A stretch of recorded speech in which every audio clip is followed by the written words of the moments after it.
여러분들이 어떤 문제집, 뭐 연산 문제집을 5바퀴를 돌린다고 해서 이런 사람을 이길 수 있겠냐 이러는 거죠. 그래서 제가 아이들한테 늘 강조하는 게 뭐냐면 책상 앞에서 공부하는 걸로는 이길 수 없다는 거예요. 그러니까 네가 아무리 책상에서 공부를 해봐야 하루에 몇 시간 하겠냐 이거죠. 수학 어떻게 해야 아이가 잘하게 될까요? 2025년에 밝았을 때 사람들이 스레드, 저 이제 유튜브 뭐 스레드, 인스타 있는데 특히 이제 스레드 글을 쓰니까 여러분들 2024년 12월 31일에 무슨 생각하셨어요? 뭐 내년에 뭐 하고 뭐 등산 갈 준비도 하시고 뭐 예를 들면은 내년에는 뭐 술을 덜 마셔야겠다, 운동을 해야겠다 이런 생각 하셨을 거 아니에요. 근데 제 스레드에는 아무래도 제 직업 특성이나 뭐 제가 하는 일의 특성상 수학을 좋아하거나 잘하는 사람들이 좀 비율이 높잖아요. 제 스레드에는 하루 종일 뭐가 보이냐면 2025는 45의 제곱이다. 45의 제곱이기 때문에 9의 제곱이 되잖아요. 그러니까 15의 제곱 더하기 뭐 이렇게 얘기해가지고 사람들이 45의 제곱이면서 제곱에 된 수들의 곱이다.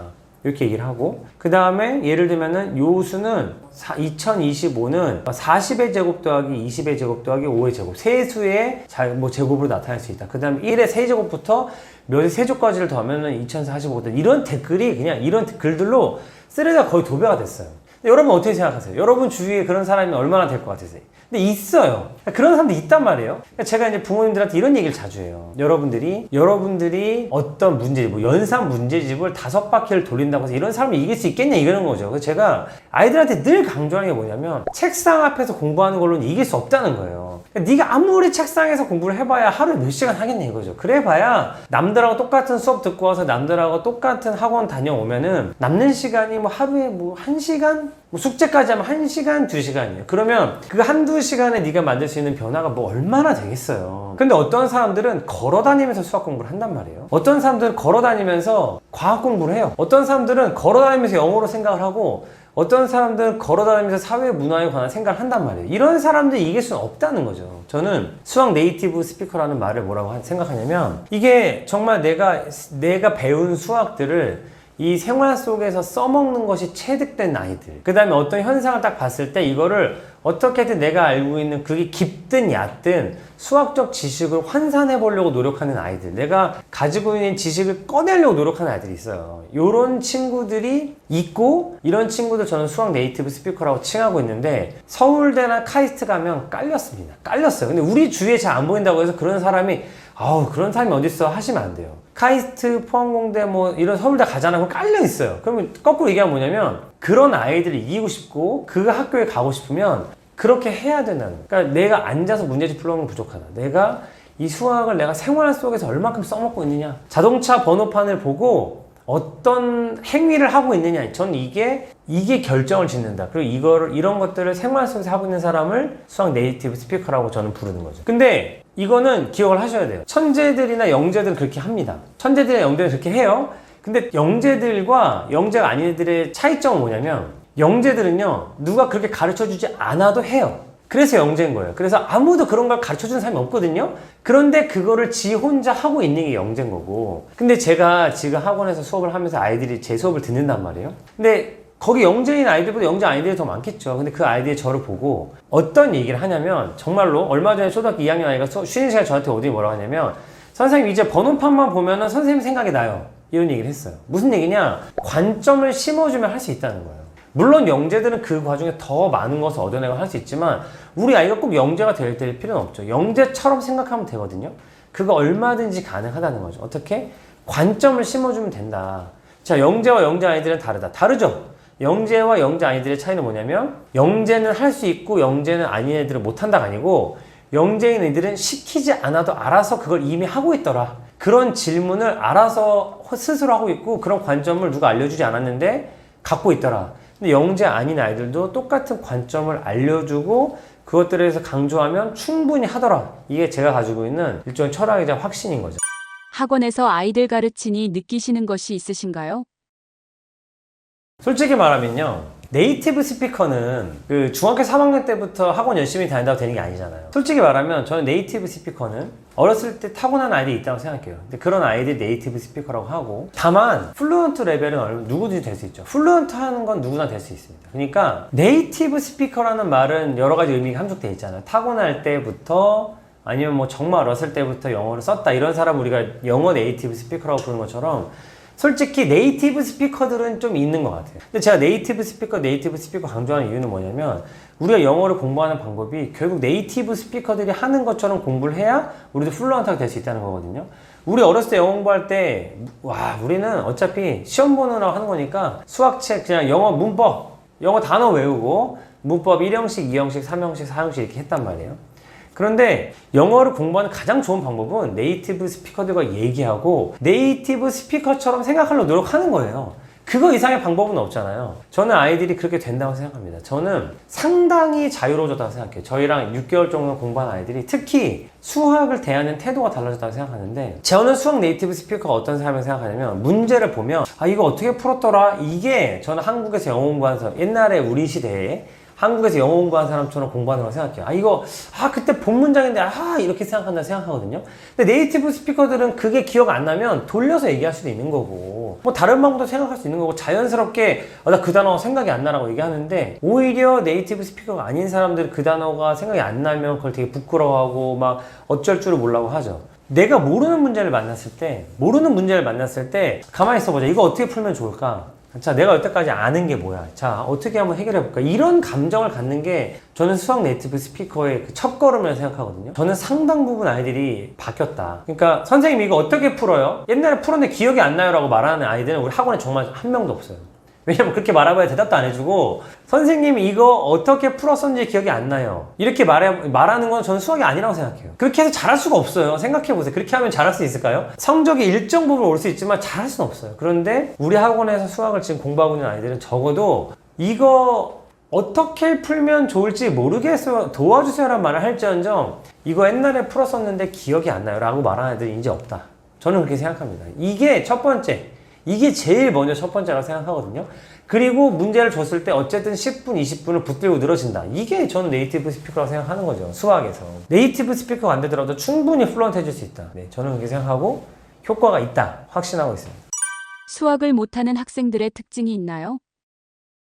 두 가지 정도가 있는 것 같아요. 그 첫 번째는 일단 그 마음이 급한 친구들 좀 안 맞아요. 일단 마음이 급해서 당장 내 앞에 어쨌든 진도를 빼야 될 것 같고 제가 진도가 느리진 않거든요. 하지만 이제 뭔가 자 지금은 3학년 1학기를 했어. 그 다음에 3학년 2학기를 해야 돼. 4학년 1학기를 해야 돼. 4학년 2학기를 해야 돼. 이제 이런 거에 굉장히 익숙하신 분들은 사실 우리 학원에서 약간 지금 뭔가 중학교 걸 하고 있는 것 같긴 한데 이게 몇 학년까지 이런 게 이제 확실하지 않다 느껴지시면 약간 좀 그런 것들 꺼려주시는 분들은 확실히 있는 것 같고 뭔가 내가 발 디디고 있는 데가 확실해야지 이게 마음의 안정감 느껴지시는 분들 있잖아요. 내가 지금 4학년 2학기 최상위를 풀고 있어. 이렇게 단어가 나와야 마음이 안정이 되시는 분들은 조금 불안하실 수 있다는 게 첫 번째고 두 번째는 제가 느끼기에 안 맞다고 느끼는 친구들은 뭐냐면은 두 가지인데 첫 번째는 조용한 가운데서 조용히 혼자 수업을 들어야 되는 친구들은 어려울 수 있겠다. 왜냐면 저는 끊임없이 막 말을 시키고 아이들도 대화를 하고 막 지네끼리 얘기를 하기 때문에 쥐죽은 듯이 조용하진 않아요. 그리고 심지어 이제 문제 푸는 시간도 저희가 조용히 시키지만 자기들끼리 이렇게 막 토론도 하고 선생님한테 물어보도 하고 이렇게 토론도 하고 한단 말이에요. 이런 과정을 굉장히 힘들어하는 아이들. 그냥 나는 혼자서 그냥 진짜 이 이어폰, 이렇게 헤드폰 쓰고 스터디 카페에서 혼자 하는 게 맞는 친구들이 분명 있단 말이에요. 귀가 굉장히 예민하거나. 이런 친구들은 약간 이런 수업보다는 그냥 뭐 인강 듣고 혼자 공부하는 게 더 맞을 수 있겠다 생각이 들고 다음 두 번째는 안 듣는 친구는 정말 어쩔 수가 없구나. 제가 정말 재밌게 얘기하려고 하고 저는 나름 이렇게 되게 지루하게 얘기한다고 생각하지 않거든요. 근데 그럼에도 불구하고 안 들으면 어쩔 수가 없어요. 네, 근데 정말 안 듣는 친구는 어떻게 해야 될까 고민을 해보면 제 말을 안 들어요. 그러니까 대답을 못하겠죠. 말을 듣지 않으니까. 그런 친구들은 어떻게 하면 좋을까 제가 고민을 많이 해보는데 지금은 제가 어떻게 하고 있냐면 제가 찾아가서 개인적으로 말을 걸고 개인적으로 말 걸었어도 대답 안 하는 친구는 없으니까 그런 개인적으로 말을 걸고 조교 선생님한테 얘기해서 그 아이한테 조금 더 대화를 걸고 조금 더 이렇게 글로 쓰고 하도록 노력하고 있는데 아직은 좀 어려움을 겪고 있거든요. 저 나름대로의 이제 방안은 뭐냐면 이 문제를 줄 때 아예 저희 첫 페이지를 오늘 배운 걸 글로 써봐 이렇게 하는 식으로 저희가 잡고 있어요. 근데 이거를 수업 시간에 안 들은 아이들은 정말 괴로워서 미치려고 그래요. 이게 자 네가 오늘 배운 내용 중에 자 삼각형이 뭔지 한번 써봐. 자 평행사변형의 넓이를 어떻게 구하는지 한번 설명해봐. 이렇게 하면 정말 너무너무 괴로워하는 거예요. 이런 것들에 대해서 제가 계속 고민을 하고 이런 친구들 어떻게 케어해주면 좋을까 좀 생각을 하고 있습니다. 문제를 풀기 전 생각하는 시간이 더 중요한 이유가 있나요? 엄마들이 보시기에 우리 애는 문제를 왜 이렇게 푸는지 모르겠다. 보면은 막 가장 큰 거 구하라는데 작은 거 구하고 뭐 그다음에 뭐 2x를 구해야 되는데 막 2분의 1 x를 구하고 뭐 이런 식의 이런 사탕의 개수를 구하라는데 옆에 있는 과자의 개수를 막 써놓고 이런 게 많단 말이에요. 근데 그런 걸 보잖아요. 일단 대부분 마음이 급해요. 딱 보자마자 어허허허 막 이렇게 문제를 푼단 말이에요. 근데 저는 아이들한테 어떻게 얘기를 하냐면 저는 이게 수학의 본질이라고 생각하는데 문제를 보고 자, 이 문제에서 구하라고 한 게 뭐냐 먼저 구하라고 한 게 뭐야 물어봐요 실제. 자, 이 문제 구하라고 한 게 뭐야. 자, 그러면은 어떻게 구해야 될 것 같아? 이거 니네가 어려운 이유가 뭐야? 저걸 몰라서 그러지. 이것만 알면 돼. 이걸 몰라서 그러지. 자, 그럼 이거를 구하려고 뭐가 필요해? 이걸 구하려면 뭐가 필요해? 자, 그거 구해야 돼. 자, 그거 구하려고 이 문제에서 준 힌트가 뭐가 있어? 그 힌트가 각각 무슨 뜻이야? 자, 그래서 어떻게 풀 것 같아? 풀다 보면은 어떤 점이 어려울 것 같아? 이렇게 물어보고, 그 다음에 제가 이제 메타인지 길러주고, 아이들 아까 그런 실수 안 하게 하기 위해서, 만약에 니네가 선생님이라면 이 문제를 내면서 애들이 어떻게 틀릴 거라고 예상을 했겠니? 아니면 너네가 봤을 때 네 주변 친구들이 이 문제 풀면서 뭐 때문에 틀릴 거 같니? 한번 예상을 한번 해봐. 저는 이렇게 얘기를 하거든요. 이렇게 하고 나서 문제를 풀면 그 문제를 못 푼 애는 없어요. 물론 가다가 계산을 틀리거나 할 수는 있지만, 이렇게 안 하면 문제를 못 풀거든요. 거꾸로 얘기하면 저는 이 과정에 대답을 하지 못하면 저는 그 문제를 원래 못 푸는 거라고 생각해요. 근데 그걸 그냥 유형으로 억지로 갖고 와서 풀든가 아니면 어쩌다 보니까 조금 뭐 속된 말로 재수 좋게 뭐 얻어 걸려서 풀었다고 생각을 하거든요. 그러니까 제가 수능장에 가서 아니면 제가 모의고사를 보거나 아니면 학교에서 시험을 볼 때 이 문제를 다 풀어내려면 이 프로세스를 할 줄 알아야 된다는 거죠. 근데 이런 걸 못하는 친구들은 모르는 문제를 딱 갖다 주면 도대체 뭘 어떻게 되는지를 모르고 그 다음에 아는 문제를 풀 때도 실수를 많이 하게 돼 있어요. 저는 이 과정, 이 문제를 풀기 위해서 나한테 지금 이 문제가 물어보는 게 뭐냐, 그 다음에 그걸 하기 위해서 내가 어떤 걸 알아야 되고 그거를 알아내게 하기 위해서 이 문제에서 준 힌트가 무엇이며 그 힌트는 각각 무슨 뜻이냐, 그리고 이 문제를 풀기 위해서 이 문제를 낸 선생님은 어떤 함정들을 파놨는데 어떤 아이들이 어떻게 걸리겠냐, 이걸 파악하는 게 수학이라고 생각하거든요. 그 다음부터는 이제 단순 연산인 거죠. 근데 저는 이 과정을 어떻게 애들한테 훈련시키냐면 수학 논리 퍼즐을 줘요. 그러니까 뭐 네모네모 로직이나 스도쿠를 줘서 그걸 풀게 하거든요. 애들이 그거를 어떻게 풀었니 찍었어야 하는 데 있어요. 근데 그런 거 하다가 조금 틀리잖아요. 처음부터 끝까지 싹 지우고 다시 풀어야 돼요. 제가 아이들한테 강조하는 게 뭐냐, 수학도 언어고 영어도 언어야. 근데 영어랑 수학의 다른 점이 뭐냐면 영어는 내가 만약에 내가 풀다가 조금 몇 문장 놓쳐도 풀 수 있는 게 영어예요. 근데 수학은 거기에 문제의 조건을 딱 맞게 주거든요. 잉여로 주지 않아요. 그러면 거기 있는 문장의 힌트 중에 하나를 놓치면 그 문장을 그냥 못 푸는 거예요. 저는 이 논리를 맞춰가는 과정이 수학에서 굉장히 핵심이다. 이거를 하는 게 훈련이다. 저는 이게 수학이라고 생각하는 거죠. 학생과 학부모들이 놓치는 선행학습의 함정이 있나요? 선행학습을 하면 유리하고 선행학습을 하는 아이들이 잘한다. 당연한 얘기입니다. 그거를 부인하는 사람은 없어요. 선행학습을 하면 유리해요. 자, 선행학습을 하면 공부를 잘할 수 있어요. 자, 요거는 맞거든요. 단 이거를 우리가 자꾸 빼먹으니까 제가 이제 무리한 선행학습 이런 얘기를 하는 건데, 아무리 선행학습을 막 정말 미친 듯이 돌리고 있는 강사도 무조건 선행학습을 해야 된다는 사람은 아무도 없어요. 다 뭐가 붙냐면 무리한 선행학습은 하지 않아야 된다고 얘기를 하거든요. 그럼 자, 우리가 뭐가 무리한지를 알아야 되잖아요. 선행학습을 하면 유리하거든요. 근데 다만 이거는 선행학습을 한 아이들이 수학을 잘할 수 있는 건 맞죠. 근데 문제는 뭐냐면 이 선행학습이 정말 제대로 됐느냐의 문제인 것 같아요. 우리 주위에 보면은 공부를 잘하는 아이들이 선행학습을 하는 아이들이 많다. 참, true. 그런데 선행학습을 한 아이들이 공부를 잘한다, 이거는 아니거든요. 이거는 팩트가 아니에요. 여러분 한번 보시면 아실 거예요. 공부를 잘하는 아이들 중에 선행학습을 한 아이들의 비율이 높다. 팩트. 선행학습을 한 아이들 중에 공부를 잘하는 아이들이 굉장히 많다. 이거는 팩트가 아니에요. 무슨 얘기냐면 저는 선행학습을 할 수 있는 역량을 만들어야 된다고 생각해요. 선행학습을 할 수 있는 역량을 만드는 게 굉장히 중요한데 우리가 그 단계를 생략하니까 문제가 된다는 거예요. 그러니까 이 역량이 없는데 누구나 똑같은 얘기를 하겠죠. 역량이 없는데 선행학습을 하면 이게 무리가 되는 거예요. 그러면 어떤 아이들이 선행학습을 하는데 무리가 없을까요? 선행학습은 아직 안 배운 거를 받아들이는 거거든요. 이 배우는 게 수월해야 돼요.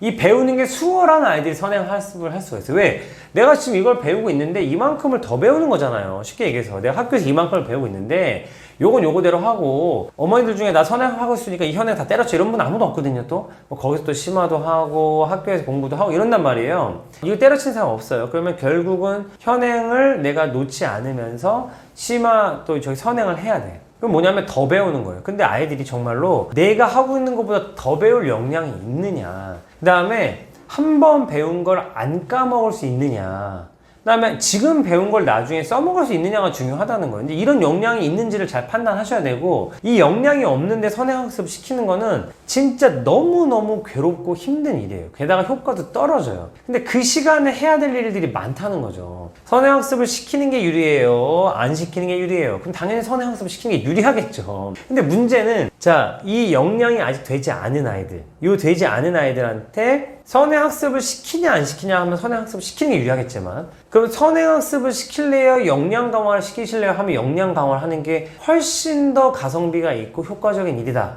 그리고 모든 사람의 마음의 평화에 도움이 된다. 저는 이 얘기를 하고 싶은 거죠. 아마 저 말고도 다 똑같은 얘기 하시는 걸 거예요. 네. 이게 유형으로 푸는 아이들 있잖아요. 걔네들은 선행학습하면 죽어요. 왜? 지금 배우는 거 있지, 선행학습하는 거 있지, 그러면 게다가 뭐 심화하지, 그럼 도대체 내가 외워야 되는 유형이 막 3개 막 이런 거예요. 그런데 선행학습 해도 되는 아이들은 어떤 아이들이냐면, 제 다른 영상들, 제가 수학에 대해서 얘기하는 그 영상들 거의 공통적으로 얘기하는 건데, 초등학교 때 배웠던 걸 활용해서 잘 활용하면 중학교 때, 고등학교 때 배웠던 게 뭐 옛날에 배웠던 거랑 똑같은 거네. 제가 자주 얘기하는 게 있어요. 중점을 제대로 설명할 수 있는 아이는 내분점이나 외분점을 똑같은 논리로 설명할 수 있어요. 그리고 초등학교 때 삼각형, 사각형을 제대로 배운 아이들은 닮음이나 합동이 나왔을 때 뭐 당연한 얘기 아니야 이렇게 받아들여지거든요. 어렸을 때부터 수를 가지고 놀아본 애들은, 야, 5명이 서로 악수를 하면은 이게 몇 번 악수를 하는 거냐고 하면, 아니 5명, 4명, 3명, 2명, 5명이면 4명, 3명, 2명, 1명 해가지고 1, 2, 3, 4 더해가지고 10번 악수하는 거는 이런 게 자연스럽게 나오는 아이들이 있어요. 왜? 옛날에 배웠던 거를 조금만 응용하면 요게 된다는 거를 알고 있는 애들이 있어요. 그런 애들이 선행학습을 하는 거예요. 그런데 이런 애들은 왜? 예전에 배웠던 거에 한 스푼만 얹어주면 요게 되니까, 게다가 얘네들은 여기다가 한 스푼 얹어주면 요게 되기 때문에 이걸 하면 또 이거 도움이 돼요. 우리가 말하는 선행학습 효과는 이거거든요. 근데 내가 이거를, 자, 공통수학 5바퀴 돌려. 그래서 외웠어. 근데 이거랑 이거 연결이 안 돼. 이런 아이들은 하시면 안 돼요. 예를 딱 찍어서 말씀드릴게요. 제가 등비 수열을 배우는데 순환소수가 생각이 안 나는 아이들은 선행학습을 하시면 안 돼요. 제가 등비 수열을 배웠어요. 등비 수열의 합을 배웠어. 공통수학 뒤에 등비 수열을 가르쳤는데 다시 순환소수 문제를 가르쳤더니 얘가 옛날에 배웠던 방식 그대로 풀고 있다. 걔는 선행학습을 하시면 안 돼요. 왜? 걔는 이거랑 이거랑 다른 거잖아요. 완전 다른 거예요.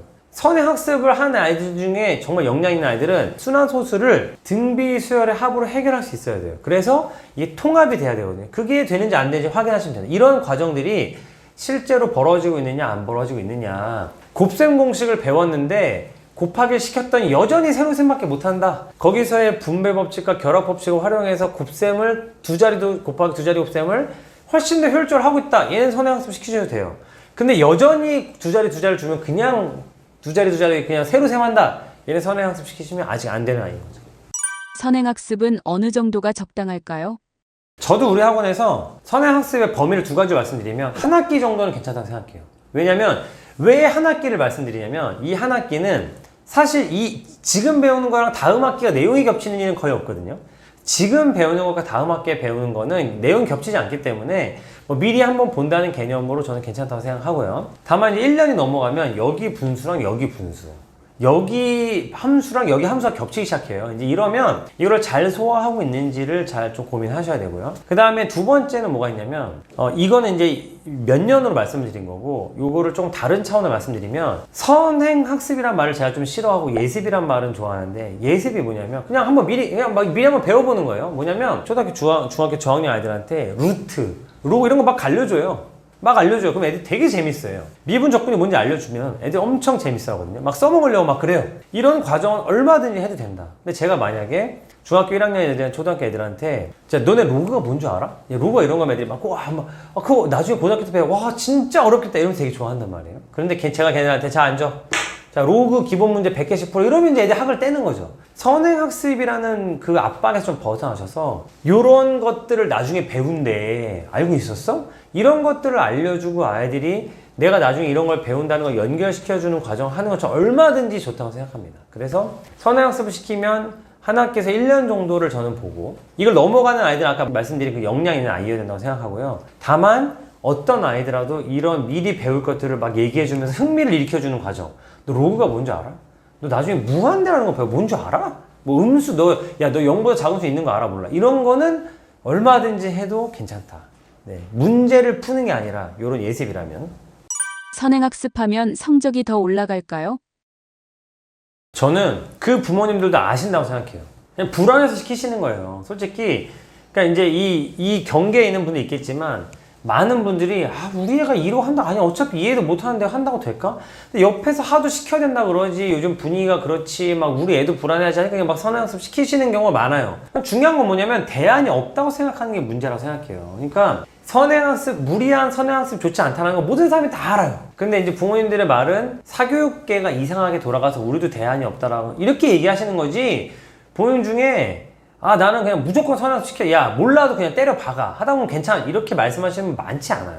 그런데 대안이 있다는 걸 아셨으면 좋겠다는 거예요. 이게 우리 아이가 머리가 좋아질 수 있다? 수학을 좋아할 수 있다라는 그 가정을 아예 전제를 아예 빼놓고 생각하시는 분들이 많아요. 근데 가능하다고 저는 생각합니다. 이게 특히 중학교 2학년 이하 부모님들이라고 하면 이거는 꼭 그쪽으로 공부하셔야 돼요. 현재는 머리가 더 좋아지고 수학을 더 좋아하게 만드는 방향으로 가르쳐야 된다.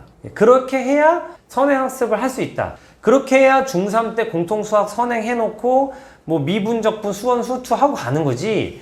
이거를 그냥 때려 박는다고 머리에 안 들어간다. 이미 부모님도 알고 계실 거란 말이에요. 다만 그런 대안들을 고민하는 선생님들이 분명히 있고 그런 상봉 사례들이 있으니까 고민하셨으면 좋겠다. 저희 학원에도 많이 있어요. 45점 받던 아이. 뭐 제가 90점 모아서 아깝긴 한데 85점 받고 자기 학교 시험에서 뭐 막 50점 받던 아이들 어쨌든 간에 뭐 80점, 90점 가까이 맞고 80점 받던 아이들 되게 쉽게 100점 맞고 또 제 유튜브 가서 보시면 고등학교 1학년도 됩니다. 고등학교 1학년 제가 2학기 때 만났는데 반에서 내신 6등급, 7등급 받던 아이 있어요. 그럼 물론 갑방고라서 그렇긴 했는데 그 친구가 얼마 전에 연락 와서 저랑 한 3, 4개월 정도 한 5개월, 6개월 정도 공부 같이 했었거든요.